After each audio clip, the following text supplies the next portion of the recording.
অনেক তো হলো ইন্ডিয়ান ফিশ কারি, চলো আজকে একটু চটপাটা সাউথ ইন্ডিয়ান ফিশ কারি খাওয়া যাক। তার জন্য ধনেপাতা, পোস্ত আর কালো জিরে শিলে ভালো করে বেটে নাও। শিলে বাটার মশলার স্বাদই আলাদা। তারপর কড়াইতে সর্ষের তেল দিয়ে মাছগুলোকে একটু শ্যালো ফ্রাই করে নাও, মানে হালকা করে ভেজে নাও।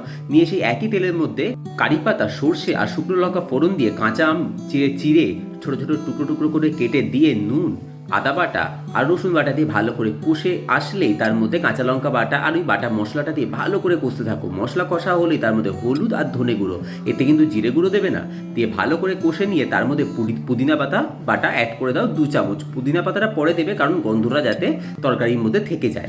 তারপরে ভালো করে নুন, আর আমি এখানে একটু গুড়ের গুঁড়ো দিয়েছি, মানে জাগেরি পাউডার, তোমরা তাইলে চিনিও দিতে পারো।